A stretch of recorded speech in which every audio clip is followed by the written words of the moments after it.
Tomorrow, Norwich City could qualify for the Championship playoffs.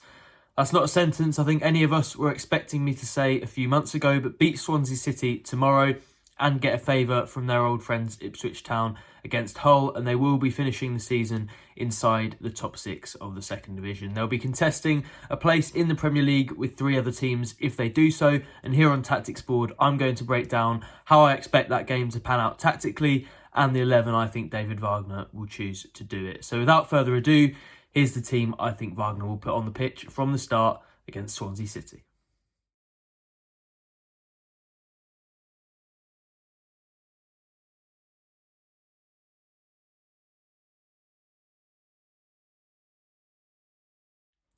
So I've gone for Angus Gunn in goal, Jack Stacey at right back, Shane Duffy and Ben Gibson at centre back, with Sam McCallum at left back, Kenny McLean and Marcelino Nunez in the centre of midfield, with Gabriel Sara on the right, Borja Sainz on the left and Ashley Barnes just behind Josh Sargent up front. And you'll notice that is exactly the same team once again, and from the position where we were earlier in the season when I was getting very few of these right to now where I can rarely ever predict changes, I don't think I would have expected that, but it probably tells you a lot about Norwich City's form and the way that they've been performing. I suppose there are a couple of discussions to be had. Similarly to last week, there is the fact that Jakob Sorensen is obviously back in contention, came on as a substitute in that draw with Bristol City last weekend, and definitely offers more of a ball-playing option than Shane Duffy. I think even though he improved against the Robins, you could tell there was still a slight weakness there.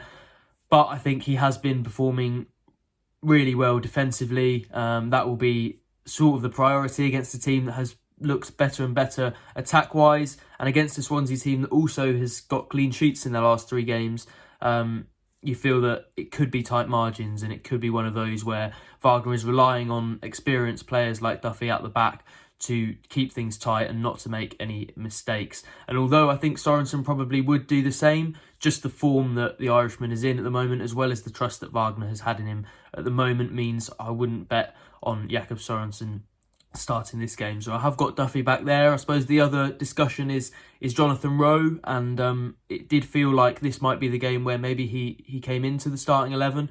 Obviously, he wasn't ready to start against either Preston North End or Bristol City in those last two games, but Wagner did say he would be back in contention. What changed, however, is that in his pre-match press conference, he said that Rowe had actually been a doubt going into this one. They had a scan in the middle of the week, and he only came back into training today. So, it doesn't feel like he'll maybe be ready to start, and in a sense, that's almost taken a problem away from Wagner, because where we were having conversations about how Rowe would fit into the team, which of those players who has been performing really well would drop out of it, it now feels like Rowe's fitness has just stalled to a point where he can be an effective substitute, and I think you've seen in both of those games, probably Preston more than Bristol a little bit, you've seen what an impact he can have from there, and he is definitely an asset from the bench. That being said, I think Norwich will want him back in the starting 11 before too long, but it then becomes the decision about, as I said, who you drop. I think, obviously, you've got Gabriel Sara in there, who might move positions but isn't likely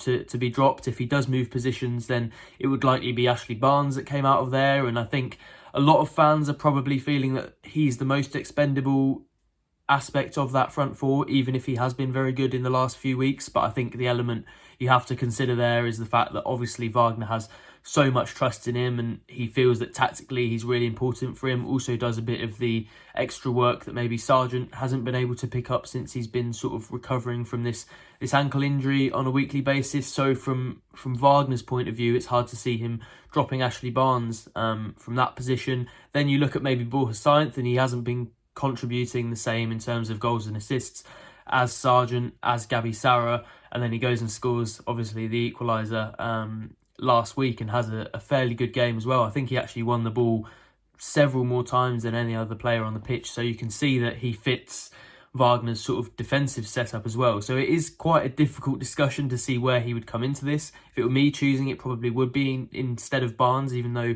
I feel tactically especially he has been very important for Norwich recently. But just now it feels like with Norwich in the vein of form that they are, that actually it's almost worked out fairly well for Wagner in that sense. But before long, with these hopefully these one-off games to come for Norwich, or one one-off game, hopefully after a two-legged semi-final, you do feel that he'll want all of his best players in that 11. So as soon as John Rowe's fit, there is a huge decision to make. But just for me now, the way that Wagner spoke at his press conference, and the fact that the team has been performing so well, especially in forward areas, means I'm going to say he'll keep it the same, although it is obviously quite a tricky decision for him. Now, just to touch on Swansea City and how I expect them to set up quickly, for more insight, I'd recommend watching Adam's very good Terrace Talk video. But to summarise, they are obviously a team that likes possession, and especially since Luke Williams has come into the club, that is what they aim